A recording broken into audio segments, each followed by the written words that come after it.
ਰੋਜ਼ਾਨਾ ਲੋਕ ਨਾਥ ਟੀਵੀ ਦਾ special programme prime ਮੁੱਦਾ ਦੇਖ ਰਹੇ ਹੋ ਤੁਸੀਂ ਤੇ ਮੈਂ ਹਾਂ ਸੁਖਵਿੰਦਰ ਸਿੰਘ ਸਿੱਧੂ। ਪ੍ਰੋਗਰਾਮ ਦੇ ਵਿੱਚ ਲੈ ਕੇ ਹਾਜ਼ਰ ਹਾਂ ਪੰਜਾਬ ਦੀ ਸਿਆਸਤ ਦਾ ਪ੍ਰਾਈਮ ਮੁੱਦਾ। ਗੱਲਬਾਤ ਕਰਾਂਗੇ ਕਿ ਕੱਲ ਅਸੀਂ ਇੱਕ ਇੰਟਰਵਿਊ ਨਵਜੋਤ ਸਿੰਘ ਸਿੱਧੂ ਦਾ ਕੀਤਾ ਸੀ ਤੇ ਅੱਜ ਉਹ ਦੁਪਹਿਰ ਦੇ ਟਾਈਮ ਅਸੀਂ ਪ੍ਰਸਾਰਿਤ ਕਰਕੇ ਆਪਣੇ ਦਰਸ਼ਕਾਂ ਨੂੰ ਸੁਣਾਇਆ। ਉਹ ਇੰਟਰਵਿਊ ਨਵਜੋਤ ਸਿੰਘ ਸਿੱਧੂ ਦੀ ਇੱਕ ਗੱਲ ਸੁਣੀ, ਨਵਜੋਤ ਸਿੰਘ ਸਿੱਧੂ ਦਾ ਸਟੈਂਡ ਸੁਣਿਆ। ਨਵਜੋਤ ਸਿੰਘ ਸਿੱਧੂ ਕਿਹੜੀ ਸ਼ਰਤ ਦੇ ਉੱਪਰ ਕੈਪਟਨ ਅਮਰਿੰਦਰ ਸਿੰਘ ਦੇ ਨਾਲ ਚੱਲਣ ਨੂੰ ਤਿਆਰ ਨੇ ਉਹ ਵੀ ਤੁਹਾਨੂੰ ਦੱਸਿਆ। ਪਰ ਅੱਜ captain Amarinder Singh high command ਦੀ ਕਮੇਟੀ ਦੇ ਨਾਲ ਮੁਲਾਕਾਤ ਕਰਨ ਦੇ ਲਈ ਦਿੱਲੀ ਦੇ ਵਿੱਚ ਮੌਜੂਦ ਸੀ। ਉੱਥੇ ਉਹਨਾਂ ਦੀ ਕਮੇਟੀ ਦੇ ਨਾਲ ਮੀਟਿੰਗ ਹੋਈ ਹੈ। ਕਾਫੀ ਵੱਡੀਆਂ ਜਿਹੜੀਆਂ ਖਬਰਾਂ ਨਿਕਲ ਕੇ ਸਾਹਮਣੇ ਆਈਆਂ ਨੇ। ਖਬਰਾਂ ਇਹ ਵੀ ਨਿਕਲ ਕੇ ਸਾਹਮਣੇ ਆ ਰਹੀਆਂ ਨੇ ਕਿ ਉੱਥੇ ਕੈਪਟਨ ਅਮਰਿੰਦਰ ਸਿੰਘ ਇਹ ਵੀ ਕਹਿ ਕੇ ਆਏ ਨੇ ਕਿ ਜੇਕਰ ਨਵਜੋਤ ਸਿੰਘ ਸਿੱਧੂ ਨੂੰ ਪ੍ਰਧਾਨ ਬਣਾਉਣਾ ਤਾਂ ਫਿਰ ਮੇਰਾ ਅਸਤੀਫਾ ਲੈ ਲਵੋ। ਆਖਿਰ ਕੀ ਗੱਲਬਾਤ ਹੋਈ ਅੰਦਰ? ਕੀ ਕਮੇਟੀ ਨੇ ਇਹ ਪ੍ਰਸਤਾਵ ਦਿੱਤਾ ਜਾਂ ਫਿਰ ਕਮੇਟੀ ਨੇ ਹਾਈ ਕਮਾਂਡ ਦਾ ਤੇ ਆਪਣਾ ਫੈਸਲਾ ਦੱਸਿਆ ਕਿ ਅਸੀਂ ਭਾਈ ਨਵਜੋਤ ਸਿੰਘ ਸਿੱਧੂ ਨੂੰ ਪ੍ਰਧਾਨ ਬਣਾਉਣ ਜਾ ਰਹੇ ਹਾਂ ਤੇ ਤੁਹਾਨੂੰ ਅਸੀਂ ਦੱਸਣਾ ਸੀ, ਇਸ ਕਰਕੇ ਉੱਥੇ ਪੰਗਾ ਪਿਆ? ਜਾਂ ਕੋਈ ਗੱਲਬਾਤ ਹੋਰ ਅੰਦਰ ਹੋਈ ਹੈ? ਕੀ ਕੁਝ ਗੱਲਾਂ ਬਾਤਾਂ ਉੱਥੇ ਹੋਈਆਂ ਨੇ? ਇੱਕ ਇੱਕ ਗੱਲ ਜਿਹੜੀ ਹੈ ਤੁਹਾਡੇ ਅੱਗੇ ਰੱਖਣ ਦੀ ਕੋਸ਼ਿਸ਼ ਕਰਾਂਗੇ। ਸਾਫ਼ ਤੇ ਸਟੀਕ ਤੇ ਸਹੀ ਜਾਣਕਾਰੀ ਜਿਹੜੀ ਤੁਹਾਨੂੰ ਦੇਣ ਦੀ ਕੋਸ਼ਿਸ਼ ਕਰਾਂਗੇ ਇਸ ਪ੍ਰੋਗਰਾਮ ਦੇ ਰਾਹੀਂ। ਮੇਰੇ ਨਾਲ ਸਾਡੇ ਸੀਨੀਅਰ ਸਹਿਯੋਗੀ ਪ੍ਰੋਫੈਸਰ ਮਨਜੀਤ ਸਿੰਘ ਅਣਖੀ ਸਾਹਿਬ ਜੁੜੇ ਹੋਏ ਨੇ। ਪ੍ਰੋਗਰਾਮ ਦੀ ਸ਼ੁਰੂਆਤ ਕਰਦੇ ਹਾਂ। ਅਣਖੀ ਸਾਹਿਬ, ਸਵਾਗਤ ਹੈ ਪ੍ਰੋਗਰਾਮ ਦੇ ਵਿੱਚ। ਤੇ ਸ਼ੁਰੂਆਤ ਕਰੀਏ ਇੱਥੋਂ ਹੀ ਕਿ ਕੈਪਟਨ ਅਮਰਿੰਦਰ ਸਿੰਘ ਦਿੱਲੀ ਗਏ ਸੀ, ਹਾਈ ਕਮਾਂਡ ਦੀ ਕਮੇਟੀ ਦੇ ਨਾਲ ਮੁਲਾਕਾਤ ਹੋਈ ਹੈ। ਇਹ ਜਿਹੜੀਆਂ ਖਬਰਾਂ ਨਿਕਲ ਕੇ ਜਿਹੜੀਆਂ ਤੁਹਾਨੂੰ ਦੱਸੀਆਂ ਸਾਹਮਣੇ ਆ ਰਹੀਆਂ ਨੇ ਨਵਜੋਤ ਸਿੰਘ ਸਿੱਧੂ ਨੂੰ ਪ੍ਰਧਾਨਗੀ ਤੇ ਕੈਪਟਨ ਦੇ ਅਸਤੀਫੇ ਵਾਲੀਆਂ, ਇਹ ਕਿੰਨੀਆਂ ਕੁ ਸੱਚੀਆਂ ਨੇ ਤੇ ਆਖਿਰ ਗੱਲ ਕੀ ਹੋਈ ਸੀ ਜੇਕਰ ਇਹ ਸੱਚੀ ਹੈ ਗੱਲ? ਦੇਖੋ ਸਿੱਧੂ ਸਾਹਿਬ, ਜਿਹੜਾ ਪ੍ਰਸ਼ਨ ਤੁਸੀਂ ਕਰ ਰਹੇ ਜੀ ਕੈਪਟਨ ਅਮਰਿੰਦਰ ਸਿੰਘ ਦੀ ਦਿੱਲੀ ਫੇਰੀ ਦਾ, ਔਰ ਜੋ ਖਬਰਾਂ ਸਾਹਮਣੇ ਆ ਰਹੀਆਂ ਉਹ ਕੇਵਲ ਸੂਤਰਾਂ ਦੇ ਹਵਾਲੇ ਦੇ ਨਾਲ ਨੇ। ਅਸੀਂ ਜੇਕਰ ਕਹੀਏ ਕਿ ਇੱਕ ਸਟੀਕ ਜਾਣਕਾਰੀ ਹੈ, ਸਟੀਕ ਜਾਣਕਾਰੀ ਨਹੀਂ ਮੰਨੀ ਜਾ ਸਕਦੀ ਕਿਉਂਕਿ ਅਜੇ ਸੂਤਰਾਂ ਦੇ ਹਵਾਲੇ ਨਾਲ ਜਾਣਕਾਰੀ ਹੁੰਦੀ ਆ ਉਦੋਂ ਅਸੀਂ ਦੱਸ ਦਿੰਦੇ ਹਾਂ ਕਿ ਸਟੀਕ ਜਾਣਕਾਰੀ ਜੀ। ਔਰ ਦੂਜੇ ਪਾਸੇ ਅੱਜ ਕੱਲ੍ਹ ਸਿੱਧੂ ਸਾਹਿਬ ਇਹ ਵੀ ਇੱਕ ਰਿਵਾਜ ਆ ਗਿਆ ਕਿ ਸਟੀਕ ਜਾਣਕਾਰੀ ਹੋਵੇ ਤੇ ਅਗਲੇ ਕਹਿ ਦਿੰਦੇ ਕਿ ਅਸੀਂ ਇਹ ਗੱਲ ਨਹੀਂ, ਗੱਲ ਇਸ ਤਰ੍ਹਾਂ ਹੈਗੀ ਹੈ। ਚਲੋ ਉਹ ਇੱਕ ਵੱਖਰਾ ਵਿਸ਼ਾ ਹੈਗਾ ਕਿ ਕਿਸ ਤਰੀਕੇ ਦੀ ਗੱਲ ਹੈ ਜਾਂ ਕਿਸ ਤਰੀਕੇ ਦੀ ਗੱਲ ਨਹੀਂ। ਮੈਂ ਤੁਹਾਡੇ ਪ੍ਰਸ਼ਨ ਦਾ ਜਵਾਬ ਦੇਣ ਤੋਂ ਪਹਿਲਾਂ ਜਿਹੜੀ ਆਪਾਂ ਕੱਲ ਨਵਜੋਤ ਸਿੱਧੂ ਨਾਲ ਜਿਹੜੀ ਆਪਾਂ ਮੁਲਾਕਾਤ ਕੀਤੀ ਉਹਦਾ ਇੱਕ ਸੰਖੇਪ 'ਚ ਗੱਲ ਕਰਨੀ ਜ਼ਰੂਰੀ ਬਣਦੀ ਹੈ। ਦਰਸ਼ਕ ਸਾਡੇ ਰੂਬਰੂ ਨੇ, ਦਰਸ਼ਕਾਂ ਨੇ ਉਹਨਾਂ ਨੂੰ ਵੇਖਿਆ ਤਾਂ ਉਸ ਇੰਟਰਵਿਊ ਦੇ ਵਿੱਚ ਨਵਜੋਤ ਸਿੱਧੂ ਦੀ ਇੱਕ ਅਜਿਹੀ ਸ਼ਖਸੀਅਤ ਜਿਹੜੀ ਉਹ ਸਾਹਮਣੇ ਆਈ ਹੈ, ਜਿਹੜੀ ਇੱਕ ਭਾਵੁਕਤਾ ਔਰ ਸੰਵੇਦਨਸ਼ੀਲ ਇਨਸਾਨ ਵਾਲੀ ਵੀ ਹੈਗੀ ਹੈ, ਜਿਹੜਾ ਪੰਜਾਬ ਦੇ ਲੋਕ ਮੁੱਦਿਆਂ ਜਾਂ ਲੋਕ ਹਿੱਤਾਂ ਦੇ ਨਾਲ ਦਿਲੋਂ ਜੁੜਿਆ। ਔਰ ਸਭ ਤੋਂ ਵੱਡੀ ਗੱਲ ਜਿਹੜੀ ਹੈ ਉਹ ਬਾਰ-ਬਾਰ ਜਿਹੜੀ ਗੱਲ ਉਹਨਾਂ ਨੇ ਕਹੀ ਕਿ ਹਾਂ ਵੀ ਮੈਨੂੰ ਕੋਈ ਉਹਦੇ ਦੀ ਗੱਲ ਨਹੀਂ, ਮੈਨੂੰ ਜ਼ਿਲ੍ਹਾ ਪ੍ਰੀਸ਼ਦ ਦਾ ਤੁਸੀਂ ਚੇਅਰਮੈਨ ਲਾ ਦਿਓ ਜਾਂ ਉਸ ਤੋਂ ਵੀ ਥੱਲੇ ਲਓ, ਤੁਸੀਂ ਅੱਗੇ ਲੱਗੋ, ਮੈਂ ਤੁਹਾਡੇ ਪਿੱਛੇ ਖਲੋਣਾ, ਆਪਾਂ ਸਾਰੇ ਰਲ ਕੇ ਪੰਜਾਬ ਦੇ ਲੋਕ ਮੁੱਦਿਆਂ ਦੀ ਗੱਲ ਕਰੀਏ। ਔਰ ਜਿਹੜੀ ਵੱਡੀ ਗੱਲ ਸੀ ਕਿ ਜੇ ਉਹੀ ਲੋਕ ਜੀਂਦੇ ਰਹਿੰਦੇ ਨੇ ਕਿ ਜਿਹੜੇ ਲੋਕ ਹਿੱਤਾਂ ਜਾਂ ਲੋਕ ਮੁੱਦਿਆਂ ਦੀ ਗੱਲ ਕਰਦੇ ਨੇ ਤੇ ਲੋਕਾਂ ਦੇ ਦਿਲਾਂ ਤੇ ਰਾਜ ਕਰਦੇ ਨੇ। ਸੋ ਕਹਿਣ ਦਾ ਭਾਵ ਕਿ ਇਹਦੇ ਵਿੱਚ ਆ ਜਿਹੜੀ ਲੋਕ ਮੁੱਦਿਆਂ ਔਰ ਲੋਕ ਹਿੱਤਾਂ ਦੀ ਗੱਲ ਕਰਕੇ ਨਵਜੋਤ ਸਿੱਧੂ ਨੇ ਉਹਨਾਂ ਸਾਰੇ ਜਿਹੜੇ ਕੁਐਸਚਨ ਉਹਦੀ ਵਿਰੋਧ ਉੱਠਦੇ ਰਹੇ ਨੇ ਕਿ ਉਹ ਅਹੁਦੇ ਦੀ ਭੁੱਖ ਰੱਖਦਾ, ਉਹ ਇਹ ਕਰਦਾ, ਉਹ ਕਰਦਾ, ਉਹਨਾਂ ਨੇ ਸਾਰੀ ਗੱਲ ਇੱਕ ਇਸ ਲਾਈਨ 'ਚ ਸਮੇਟ ਦਿੱਤੀ ਕਿ ਤੁਸੀਂ ਆਓ, ਅੱਗੇ ਲੱਗੋ, ਅਸੀਂ ਤੁਹਾਡੇ ਪਿੱਛੇ ਹਾਂ। ਪਰ ਗੱਲ ਇਹ ਹੈ ਕਿ ਉਹ ਜਿਹੜੇ ਵਾਅਦੇ ਕੀਤੇ ਉਹ ਪੂਰੇ ਕਰ ਦਿਓ। ਤਾਂ ਇਹ ਉਸ ਪਰਸਨੈਲਿਟੀ ਨੂੰ, ਨਵਜੋਤ ਸਿੱਧੂ ਦੀ ਉਸ ਸ਼ਖਸੀਅਤ ਨੂੰ ਉਭਾਰਦਾ ਕਿ ਜਿੱਥੇ ਵਾਕਿਆ ਹੀ ਉਹ ਲੋਕਾਂ ਦਾ ਸੱਚਾ ਨਾਇਕ ਬਣ ਕੇ ਸਾਹਮਣੇ ਆਉਂਦੇ ਰੌਣ ਦੇ ਵਿੱਚ ਹੈਗਾ ਔਰ ਬਣ ਵੀ ਰਿਹਾ ਹੈ। ਹੁਣ ਮੈਂ ਤੁਹਾਡੇ ਪ੍ਰਸ਼ਨ ਵੱਲੋਂ ਜੋ ਤੁਸੀਂ ਪ੍ਰਸ਼ਨ ਮੈਨੂੰ ਕੀਤਾ ਕਿ ਸਿੱਧੂ ਸਾਹਿਬ ਕਿ ਕੈਪਟਨ ਸਾਹਿਬ ਦਿੱਲੀ ਗਏ, ਦੇਖੋ ਜੋ ਮਰਜ਼ੀ ਹੋ ਜਾਵੇ, ਨਵਜੋਤ ਸਿੱਧੂ ਵੱਲੋਂ ਜਿਹੜਾ ਪਿਛਲੇ 2 ਮਹੀਨਿਆਂ ਤੋਂ ਇੱਕ ਜਿਹੜਾ ਬਿਗਲ ਵਜਾਇਆ ਗਿਆ ਕੈਪਟਨ ਅਮਰਿੰਦਰ ਸਿੰਘ ਦੀ ਕਾਰਜਸ਼ੈਲੀ ਦੇ ਵਿਰੋਧ ਦੇ ਵਿੱਚ ਔਰ ਉਹਦੇ ਵੱਲੋਂ ਕੀਤੇ ਵਾਅਦਿਆਂ ਨੂੰ ਨਾਕਾਮਯਾਬ ਹੋਣ ਵਿੱਚ ਨਵਜੋਤ ਸਿੱਧੂ ਵੱਲੋਂ ਜਿਹੜਾ ਬਿਗਲ ਵਜਾਇਆ ਗਿਆ ਉਹਦੀ ਕਾਮਯਾਬੀ ਆ ਕਿ ਉਹ ਰਾਜਾ ਜਾਂ ਉਹ ਮਹਿਲੀ ਜਿਹੜਾ ਮਹਾਰਾਜਾ ਕੈਪਟਨ ਅਮਰਿੰਦਰ ਸਿੰਘ, ਜਿਹੜੇ ਕਈ ਵਾਰੀ ਰਾਜਾ ਵੀ ਲਿਖਾਉਂਦੇ ਰਹੇ ਨੇ, ਮਹਾਰਾਜਾ ਵੀ ਲਿਖਾਉਂਦੇ ਰਹੇ ਨੇ, ਤੇ ਜਿਨ੍ਹਾਂ ਨੇ ਕਰੋਨਾ ਕਾਲ ਦੇ ਵਿੱਚ ਵੀ ਕਦੇ ਪੰਜਾਬ ਜਦੋਂ ਮਰਦਾ ਪਿਆ ਸੀ, ਸੜਦਾ ਪਿਆ ਸੀ, ਕਦੇ ਉਹਨੇ ਸਿਸਵਾ ਫਾਰਮ ਤੋਂ ਬਾਹਰ ਨਿਕਲ ਕੇ ਵੇਖਿਆ ਨਹੀਂ। ਉਦੋਂ ਚੀਕੂਆਂ ਜਾਂ ਸੀਤਾਫਲ ਜਾਂ ਇਹੋ ਜਿਹੇ ਫਲਾਂ ਦੀ ਗੱਲ ਹੁੰਦੀ ਰਹੀ ਆ ਪਰ ਬਾਹਰ ਨਹੀਂ ਨਿਕਲੇ। ਤੇ ਜੇਕਰ ਅੱਜ ਉਹ ਦਿੱਲੀ ਦਰਬਾਰ ਵਿੱਚ ਤਲਬ ਕੀਤੇ ਜਾਂਦੇ ਤੇ ਦਿੱਲੀ ਦਰਬਾਰ 'ਚ ਜਾ ਕੇ ਆਪਣਾ ਪੱਖ ਪੇਸ਼ ਕਰਦੇ ਆ, ਇਹਦੇ ਪਿੱਛੇ ਜਿਹੜੀ ਅਸਲ ਕਾਮਯਾਬੀ ਹੈ ਨਵਜੋਤ ਸਿੱਧੂ ਦੀ ਆ ਕਿ ਕਿਸ ਤਰੀਕੇ ਨਾਲ ਉਹਨੇ ਮਹਿਲਾਂ ਤੋਂ ਅਖੌਤੀ ਰਾਜੇ ਨੂੰ ਕੱਢ ਕੇ ਦਿੱਲੀ ਦਰਬਾਰ 'ਚ ਪੇਸ਼ ਕਰ ਦਿੱਤਾ। ਤੇ ਅੱਜ ਫਿਰ ਜਦੋਂ ਉਹ ਗਏ, ਕੈਪਟਨ ਅਮਰਿੰਦਰ ਸਿੰਘ ਹੁਣੀ ਜਦੋਂ ਉੱਥੇ ਦਿੱਲੀ ਦਰਬਾਰ 'ਚ ਪਹੁੰਚੇ, ਸੂਤਰਾਂ ਤੋਂ ਜੋ ਸਾਨੂੰ ਜਾਣਕਾਰੀ ਮਿਲੀ ਹੈ, ਸੂਤਰਾਂ ਤੋਂ ਜਾਣਕਾਰੀ ਇਹ ਮਿਲੀ ਕਿ ਹਾਈ ਕਮਾਂਡ ਨੇ ਜਦੋਂ ਉਹਨਾਂ ਦੇ ਅੱਗੇ ਇਸ ਪ੍ਰੋਗਰਾਮ ਨੂੰ ਪੇਸ਼ ਕੀਤਾ, ਜੋ ਉਹਨਾਂ ਕੋਲ ਫਾਰਮੂਲਾ ਸੀ, ਤਾਂ ਕੈਪਟਨ ਅਮਰਿੰਦਰ ਸਿੰਘ ਹੋਣਾ ਨੇ ਸੂਤਰਾਂ ਦੇ ਹਵਾਲੇ ਨਾਲ ਮੈਂ ਕਹਿਣ ਲੱਗਾ, ਉਹਨਾਂ ਨੇ ਇਹ ਗੱਲ ਕਹੀ ਕਿ ਠੀਕ ਆ ਜੀ, ਜੇਕਰ ਤੁਸੀਂ ਸੂਬਾ ਪ੍ਰਧਾਨ ਨਵਜੋਤ ਸਿੰਘ ਸਿੱਧੂ ਨੂੰ ਬਣਾਉਣਾ ਤਾਂ ਆਪ ਮੇਰਾ ਅਸਤੀਫਾ ਲੈ ਲਓ। ਠੀਕ ਹੈ, ਹੁਣ ਆ ਇੱਥੇ ਮੈਂ ਆਪਣੇ ਸੀਨ ਜਾਂ ਆਪਣੀ ਗੱਲ ਨੂੰ ਇੱਥੇ ਫੁੱਲ ਸਟਾਪ ਦੇ ਰਿਹਾ। ਗੱਲ ਇੱਕ ਹੋਰ ਕੋਲ ਕਰਾਂ ਕਿ ਇਹ ਨਵਜੋਤ ਆਪਣੇ captain Amarinder Singh full stop ਲਾਉਣ ਤੋਂ ਪਹਿਲਾਂ ਮੈਂ ਦੱਸ ਦਿਆਂ ਕਿ ਸੂਤਰ ਇਹ ਵੀ ਦੱਸਦੇ ਆ ਕਿ ਹਾਈ ਕਮਾਨ ਸੋਚ ਵੀ ਰਹੀ ਹੈ ਕਿ ਸਿੱਧੂ ਤੋਂ ਪ੍ਰਧਾਨਗੀ ਵਾਪਸ ਲੈਣ ਦੇ ਵਿੱਚ ਫਾਇਦਾ ਹੈ ਜਾਂ ਫਿਰ ਕੈਪਟਨ ਅਮਰਿੰਦਰ ਸਿੰਘ ਦਾ ਮੁੱਖ ਮੰਤਰੀ ਤੋਂ ਅਸਤੀਫਾ ਵਾਪਸ ਲੈਣ 'ਚ ਫਾਇਦਾ। ਜੇਕਰ ਦੋਨਾਂ 'ਚੋਂ ਇੱਕ ਨੂੰ ਚੁਣਨਾ ਪੈਂਦਾ ਤਾਂ ਫਿਰ ਕਿਹਨੂੰ ਚੁਣਨ 'ਚ ਫਾਇਦਾ ਹੈ? ਕਹਿੰਦੇ ਹਾਈ ਕਮਾਨ ਇਹ ਵੀ ਸੋਚ ਰਹੀ ਹੈ। ਤੁਸੀਂ ਚਲੋ ਗੱਲ ਨੂੰ ਹੋਰ ਦੇ ਦਿੱਤਾ, ਤੁਸੀਂ ਆਪਣਾ ਵਰਸ਼ਨ ਦੇ ਦਿੱਤਾ, ਤੇ ਜਿੱਥੋਂ ਮੈਂ ਆਪਣਾ ਫੁੱਲ ਸਟਾਪ ਦਿੱਤਾ ਸੀ ਉੱਥੋਂ ਮੈਂ ਗੱਲ ਹੋਰ ਲੱਗਾ ਸਕਾਂ ਕਿ ਜਦੋਂ ਇਹ ਸੂਤਰਾਂ ਦੇ ਹਵਾਲੇ ਨਾਲ ਖਬਰ ਸਾਹਮਣੇ ਆਈ ਕਿ ਸੀਐਮ ਕੈਪਟਨ ਅਮਰਿੰਦਰ ਸਿੰਘ ਹੋਰਾਂ ਨੇ ਹਾਈ ਕਮਾਨ ਨੂੰ ਇਹ ਗੱਲ ਕਹੀ ਆ, ਤਾਂ ਬਹੁਤ ਸਾਰੇ ਲੋਕਾਂ ਨਾਲ, ਜਿਨ੍ਹਾਂ ਵਿੱਚ ਖਾਸ ਤੌਰ ਤੇ ਰਾਜਨੀਤਿਕ ਲੋਕ ਸਨ ਔਰ ਵਿਧਾਇਕ ਸਨ, 10 ਦੇ ਕਰੀਬ ਵਿਧਾਇਕ ਸੀ ਜਿਨ੍ਹਾਂ ਨਾਲ ਮੈਂ ਔਨ ਦੀ ਸਪਾਟ ਫੋਨ ਤੇ ਗੱਲ ਕੀਤੀ, ਤਾਂ ਉਹਨਾਂ ਦਾ ਹੀ ਕਹਿਣਾ ਸੀ ਕਿ ਜੇ ਰਾਹੁਲ ਗਾਂਧੀ ਦੀ ਥਾਂ ਤੇ ਅਸੀਂ ਹੋਈਏ ਤਾਂ ਅਸੀਂ ਕਹਿਣਾ ਕਿ ਲਿਆ ਆਪਣਾ ਅਸਤੀਫਾ ਆਪਣਾ ਮਿੰਟ ਨਾਲ ਚੱਲ ਤੈਨੂੰ ਘਰ ਨੂੰ ਤੋਰੀਏ। ਮਤਲਬ ਕਹਿਣ ਦਾ ਭਾਵ ਆ ਕਿ ਲੋਕਾਂ ਦੇ ਵਿੱਚ ਇਹ ਦਿੱਖ ਜਿਹੜੀ ਆ ਕੈਪਟਨ ਅਮਰਿੰਦਰ ਸਿੰਘ ਦੀ ਬਣ ਚੁੱਕੀ ਹੈ ਕਿ ਕੈਪਟਨ ਅਮਰਿੰਦਰ ਸਿੰਘ ਨੇ ਜੇ ਅਸਤੀਫੇ ਦੀ ਪੇਸ਼ਕਸ਼ ਕੀਤੀ ਆ ਤਾਂ ਉਹ ਵਿਧਾਇਕ ਕਹਿ ਰਹੇ ਸੀ, ਮੈਂ ਵਿਧਾਇਕਾਂ ਦਾ ਨਾਮ ਨਹੀਂ ਲੈ ਸਕਦਾ, ਪਰ ਵਿਧਾਇਕ ਕਹਿ ਰਹੇ ਸੀ ਕਿ ਜੇਕਰ ਅਸੀਂ ਰਾਹੁਲ ਗਾਂਧੀ ਦੀ ਜਗ੍ਹਾ ਤੇ ਹੋਈਏ ਨਾ, ਅਸੀਂ ਕਿ ਕਿਤੇ ਆਪਣਾ ਜੱਦੀ ਘਰ ਨੂੰ ਚੱਲ। ਭਾਵ ਕਹਿਣ ਦਾ ਭਾਵ ਕਿ ਕਿੱਥੋਂ ਤੱਕ ਜਿਹੜੇ ਵਿਧਾਇਕ ਨੇ ਜਾਂ ਉਹ ਲੋਕ ਨੇ ਉਹ ਕੈਪਟਨ ਅਮਰਿੰਦਰ ਦੀ ਕਾਰਜਸ਼ੈਲੀ ਤੋਂ ਨਾਰਾਜ਼ ਨੇ। ਚਲੋ ਇਹ ਇੱਕ ਵੱਖਰਾ ਇਸ਼ੂ, ਮੈਂ ਆਪਣੇ ਜਿੱਥੋਂ ਫੁੱਲ ਸਟਾਪ ਲਾਇਆ ਸੀ ਉੱਥੇ ਮੈਂ ਦੁਬਾਰਾ ਆਉਣਾ। ਤਾਂ ਜਦੋਂ ਇਹ ਗੱਲ ਕਹੀ ਗਈ ਤਾਂ ਹੁਣ ਕਾਂਗਰਸ ਹਾਈ ਕਮਾਨ ਨੇ ਇਹ ਸੋਚਣਾ, ਜਿਸ ਤਰੀਕੇ ਨਾਲ ਤੁਸੀਂ ਕਿਹਾ ਕਿ ਉਹਨਾਂ ਨੂੰ ਨਵਜੋਤ ਸਿੰਘ ਸਿੱਧੂ ਰੱਖਣ 'ਚ ਕੋਈ ਫਾਇਦਾ ਹੈ ਜਾਂ ਕੈਪਟਨ ਅਮਰਿੰਦਰ ਸਿੰਘ ਹੋਰਾਂ ਨੂੰ ਰੱਖਣ 'ਚ ਕੋਈ ਫਾਇਦਾ ਜਾਂ ਨੁਕਸਾਨ ਹੈ। ਤੁਹਾਨੂੰ ਇਸ ਤੋਂ ਅਗਲਾ ਪੁਆਇੰਟ ਵੀ ਇਹ ਹੈਗਾ ਕਿ ਜਦੋਂ ਸੂਤਰਾਂ ਦੇ ਹਵਾਲੇ ਨਾਲ ਜਦੋਂ ਕੈਪਟਨ ਅਮਰਿੰਦਰ ਸਿੰਘ ਹੋਰਾਂ ਨੇ ਇਹ ਗੱਲ ਕਹੀ ਕਿ ਹਾਈ ਕਮਾਨ ਨੂੰ ਜਿਹੜੀ ਸੁਪਰੀਮੋ ਨੂੰ ਵੀ ਠੀਕ ਹੈ ਤੁਸੀਂ ਕਰ ਲਓ, ਤਾਂ ਫਿਰ ਨਾਲ ਹਾਈ ਕਮਾਨ ਨੇ ਇਹ ਵੀ ਗੱਲ ਕੀਤੀ ਕਿ ਸਭ ਤੋਂ ਪਹਿਲਾਂ ਜਿਹੜੇ ਤੁਸੀਂ ਲੋਕਾਂ ਨਾਲ ਵਾਅਦੇ ਕੀਤੇ ਸੀ ਉਹ ਪੂਰੇ ਕਰੋ। ਉਹਦੇ ਵਿੱਚ ਕਾਂਗਰਸ ਹਾਈ ਕਮਾਨ ਦਾ ਰੋਲ ਨਹੀਂ ਹੈ ਕਿ ਠੀਕ ਹੈ ਜੇ ਤੁਸੀਂ ਸੀਐਮ ਰਹਿਣਾ ਚਾਹੁੰਦੇ, ਜੇ ਨਵਜੋਤ ਸਿੱਧੂ ਨੂੰ ਨਹੀਂ ਰੱਖਣਾ ਚਾਹੁੰਦੇ, ਜਿਹੜੇ ਵਾਅਦੇ ਕੀਤੇ ਨੇ ਉਹ ਵਾਅਦੇ ਪੂਰੇ ਕਰੋ। ਤਾਂ ਇਹ ਵੀ ਸੂਤਰਾਂ ਤੋਂ ਮਿਲੀ ਜਾਣਕਾਰੀ ਹੈ ਕਿ ਫਿਰ ਕੈਪਟਨ ਅਮਰਿੰਦਰ ਸਿੰਘ ਹੋਰਾਂ ਨੂੰ ਕੋਈ ਜਵਾਬ ਨਹੀਂ ਆਇਆ, ਤੇ ਫਿਰ ਕੈਪਟਨ ਅਮਰਿੰਦਰ ਸਿੰਘ ਹੋਰਾਂ ਨੂੰ ਉਸ ਵਕਤ ਬੀਬੀ ਅੰਬਿਕਾ ਸੋਨੀ ਯਾਦ ਆਈ ਤੇ ਉਹਦੇ ਨਿਵਾਸ ਸਥਾਨ ਤੇ ਵੀ ਗਏ। ਇਹ ਵੀ ਕਿ ਨਵਜੋਤ ਸਿੰਘ ਸਿੱਧੂ ਦੀ ਕਾਮਯਾਬੀ ਹੈ ਕਿ ਨਵਜੋਤ ਸਿੱਧੂ ਨੇ ਕੈਪਟਨ ਅਮਰਿੰਦਰ ਸਿੰਘ ਨੂੰ ਅਜਿਹਾ ਦਰਾਂ ਤੇ ਭਟਕਣ ਵਾਸਤੇ ਮਜਬੂਰ ਕਰ ਦਿੱਤਾ ਜਿਹੜੇ ਬੀਤੇ 4.5 ਸਾਲਾਂ ਤੋਂ ਜਿਨ੍ਹਾਂ ਲੋਕਾਂ ਦਾ ਵੀ ਭੁਲੇਖਾ ਨਿਕਲ ਗਿਆ ਹੋਊ, ਜਿਹੜੇ ਕਹਿੰਦੇ ਹੋਣੇ ਆ ਕਿ ਕੈਪਟਨ ਅਮਰਿੰਦਰ ਸਿੰਘ ਦੀ ਦਿੱਲੀ ਦੇ ਵਿੱਚ ਬਹੁਤ ਪੈਂਠ ਹੈ ਤੇ ਕੈਪਟਨ ਅਮਰਿੰਦਰ ਸਿੰਘ ਤੋਂ ਬਾਅਦ ਦਿੱਲੀ ਦੇ ਵਿੱਚ ਕੋਈ ਤਕੜਾ ਨਹੀਂ ਤੇ ਕੈਪਟਨ ਅਮਰਿੰਦਰ ਸਿੰਘ ਨੂੰ ਕੋਈ ਢਾਹ ਨਹੀਂ ਲਾ ਸਕਦਾ। ਜੀ ਜੀ ਬਿਲਕੁਲ ਬਿਲਕੁਲ, ਕਿ ਇਹ ਜਿਸ ਤਰੀਕੇ ਨਾਲ ਹੁਣ ਦਰ ਤੇ ਕੈਪਟਨ ਅਮਰਿੰਦਰ ਸਿੰਘ ਹੁਣੀ ਜਾ ਰਹੇ, ਕਦੇ ਉਹ ਅੰਬਿਕਾ ਸੋਨੀ ਤੇ ਦਰ ਤੇ ਜਾਂਦੇ, ਕਦੇ ਪ੍ਰਤਾਪ ਸਿੰਘ ਬਾਜਵੇ ਨੂੰ ਵੀ ਮਿਲ ਲੈਂਦੇ ਆ। ਬੇਸ਼ੱਕ ਇਹਦੇ ਵੱਲੋਂ ਇਨਕਾਰ ਕੀਤਾ ਗਿਆ, ਇਹ ਵੀ ਹੋ ਸਕਦਾ ਕਿ ਕੱਲ ਨੂੰ ਇਹ ਵੀ ਕਹਿ ਦੇਣ ਕਿ ਅਸੀਂ ਅੰਬਿਕਾ ਸੋਨੀ ਦੇ ਘਰ ਨਹੀਂ ਗਏ, ਪਰ ਇਹ ਤੱਥਾਂ ਦੇ ਆਧਾਰ ਜਾਣਕਾਰੀ ਕਿ ਉਹ ਅੰਬਿਕਾ ਸੋਨੀ ਦੇ ਘਰ ਵੀ ਗਏ ਆ। ਤੇ ਅੰਬਿਕਾ ਸੋਨੀ ਨੂੰ ਕਿਸ ਤਰੀਕੇ ਨਾਲ ਕੈਪਟਨ ਅਮਰਿੰਦਰ ਸਿੰਘ ਹੋਣਾ ਨੇ ਅੱਜ ਤੋਂ 4.5 ਸਾਲ ਪਹਿਲਾਂ ਪੰਜਾਬ ਤੋਂ ਬਾਹਰ ਕੱਢਿਆ ਸੀ, ਇਹ ਵੀ ਸਾਰੇ ਤੱਥ ਜਾਣਦੇ ਆ। ਕਹਿਣ ਦਾ ਭਾਵ ਆ ਕਿ ਇਹ ਸਾਰੇ ਚੀਜ਼ਾਂ ਜਿਹੜੀਆਂ ਨੇ, ਜਦੋਂ ਕਾਂਗਰਸ ਹਾਈ ਕਮਾਨ ਵੱਲੋਂ ਇਹ ਗੱਲ ਕਹੀ ਗਈ ਕਿ ਬਈ ਠੀਕ ਹੈ ਜੇ ਤੁਸੀਂ ਉਹਨਾਂ ਨੂੰ ਨਹੀਂ ਰੱਖਣਾ ਚਾਹੁੰਦੇ ਉਹ ਵੱਖਰਾ ਵੇਖ ਲੈਂਦੇ ਆ, ਵਿਸ਼ਾ ਵੇਖ ਲੈਂਦੇ ਆ, ਬਾਕੀ ਪਹਿਲਾਂ ਜਿਹੜੇ ਤੁਸੀਂ ਵਾਅਦੇ ਪੂਰੇ ਜਿਹੜੇ ਕੀਤੇ ਸੀ ਉਹ ਵਾਅਦੇ ਪੂਰੇ ਕਰੋ।